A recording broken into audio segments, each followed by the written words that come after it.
मंजिलें क्या है, रास्ता क्या है, हौसला है तो फासला क्या है।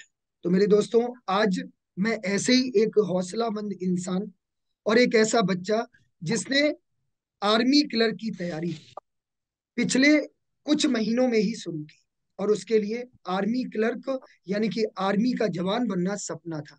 उस सपने के पीछे एक बहुत बड़ी मेहनत छुपी थी, और उस मेहनत ने ही उसको सफल बना दिया।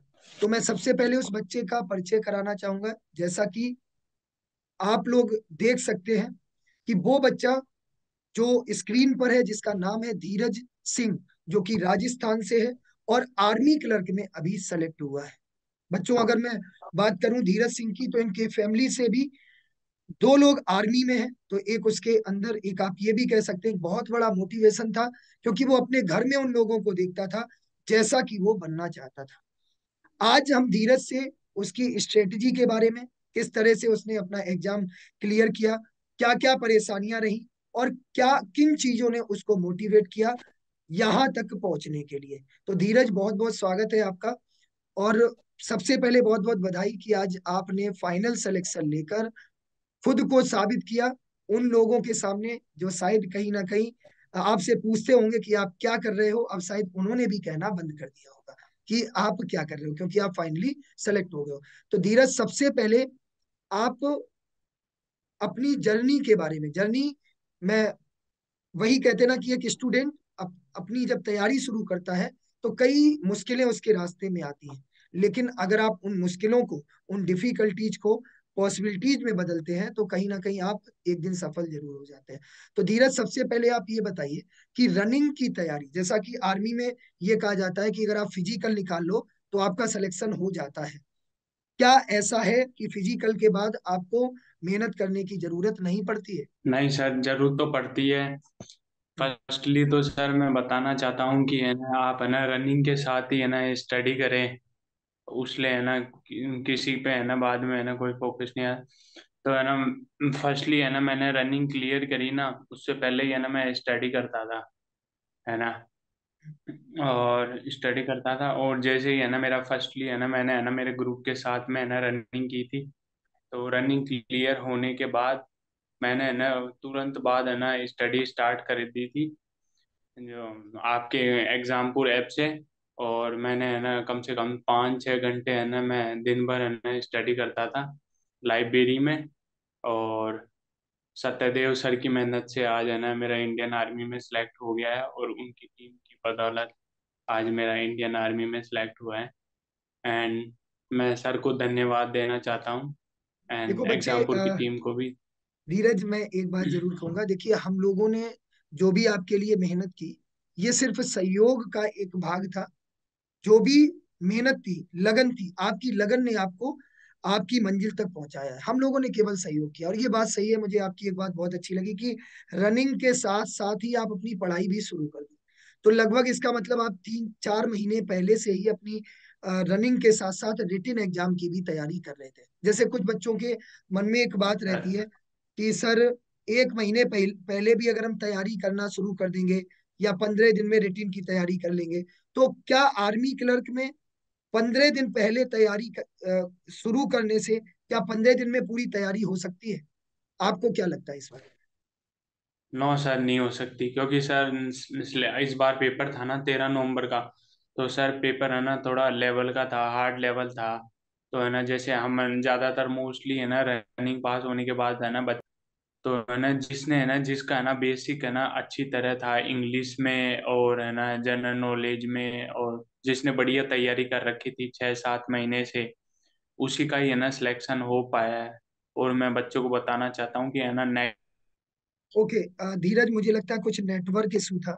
तो मैंने आपकी बात पूरी सुन नहीं पाई। जैसा आपने बताया कि जैसे आप तैयारी कर रहे थे, है ना, तो आपके लिए सबसे कठिन सब्जेक्ट आपको कौन सा लगता था? जैसे इंग्लिश की अगर आप बात करो तो 50% इंग्लिश आती है। मैथमेटिक्स बच्चों का बहुत कमजोर होता है। नेक्स्ट। तो सबसे कठिन सब्जेक्ट आपको कौन सा लगता था? सर कठिन तो है ना जैसे, कठिन तो सर कोई भी नहीं लगा, पर मोस्टली है ना जैसे थोड़ी है ना दिक्कत इसमें आती थी, क्या नाम है, जैसे जनरल साइंस हो गया और थोड़ी वोड़ी मैथ में। इंग्लिश में तो ठीक था मेरा। जैसे कर लेता था इंग्लिश में, जैसे इंग्लिश मीडियम में था ना, तो इंग्लिश में तो करता कर ला, जैसे इंग्लिश में तो बढ़िया कर लिया था। हम्म। तो आप वैसे एग्जामपुर के किस बैच से जुड़े हुए थे? कौन सा बैच सर आपने? एग्जाम भूमि से, मैं रणभूमि, रणभूमि से। अच्छा, रणभूमि बैच आपने लिया था, बहुत बढ़िया। अच्छा, एक चीज और धीरज, आपके एआरओ पे जैसे मैंने देखा कि आर्मी क्लर्क की सबसे कम वैकेंसी थी, तो आर्मी हम्म। क्लर्क आपके एआरओ पर कितने बच्चे सेलेक्ट हुए थे टोटल? सर हम है ना 35 सिलेक्ट हुए थे।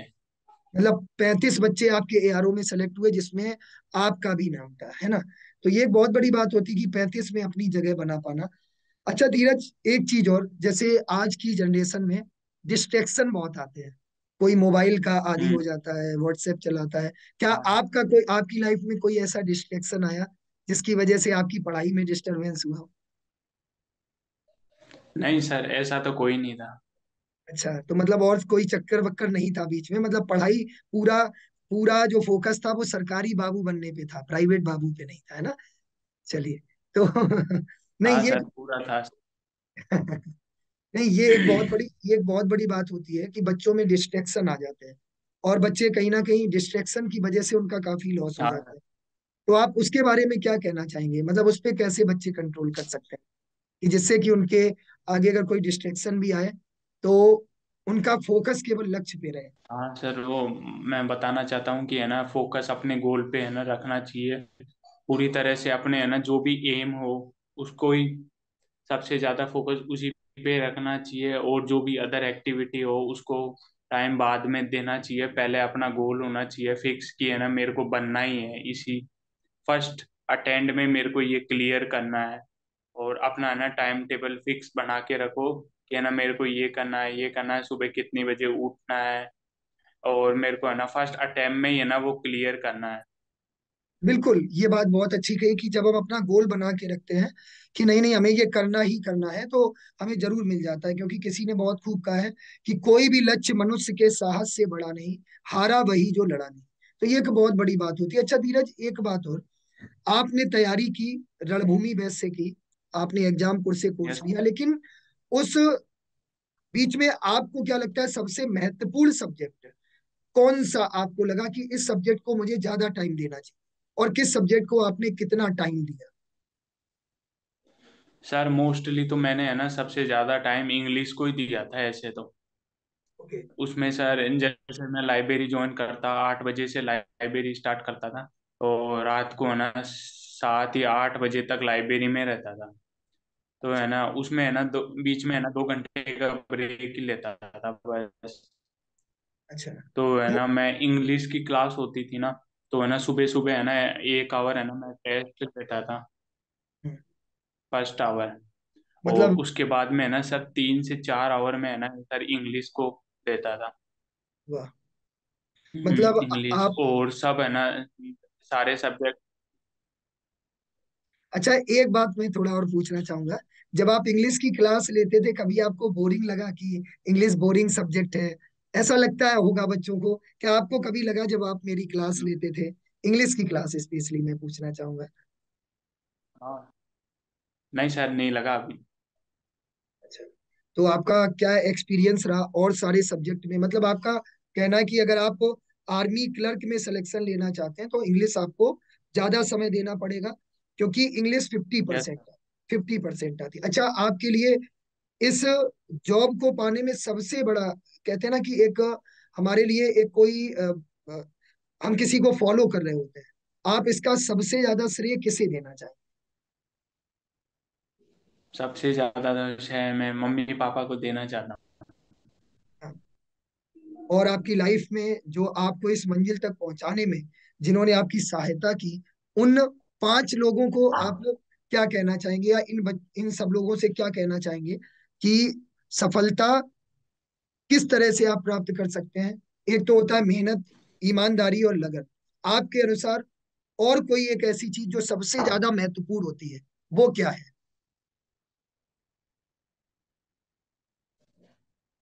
से ज्यादा होती है सर फोकस। सर फोकस, आप है ना अपने एम पे है ना फोकस रखो।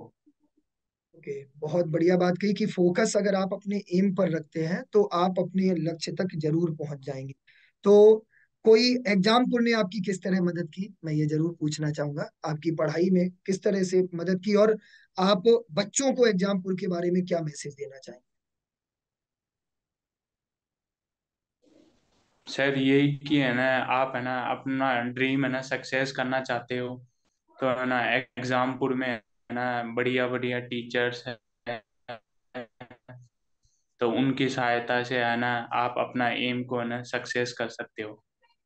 जल्दी से जल्दी टाइम में, कम से कम टाइम में आप है ना अपने एग्जाम्पल के मदद से अपने एम को सक्सेस कर सकते हो। बहुत बहुत धन्यवाद धीरज। और मैं इतना ही कहना चाहूंगा कि आज आप सफल हैं, सफलता की उस सीढ़ी पर हैं जहां पर पहुंचने के थैंक बाद यू सर। आपके मम्मी पापा भी प्राउड फील कर रहे होंगे। क्या आपका कोई बड़ा भाई है या कोई छोटा भाई है जो छोटा अ, भाई है। अच्छा, छोटा भाई है, तो उसके लिए तो आप एक बहुत बड़ा मोटिवेशन है, क्योंकि आपने एग्जाम क्रैक यस किया है। तो क्या आप उसकी कोई मदद करते हैं पढ़ने में? सर, अभी तो कोई नहीं हो रही, वो भी स्टडी कर रहा है जैसे, अच्छा, उसका भी थोड़ा है कि आर्मी में जाना है। कि उसको भी आर्मी में जाना है।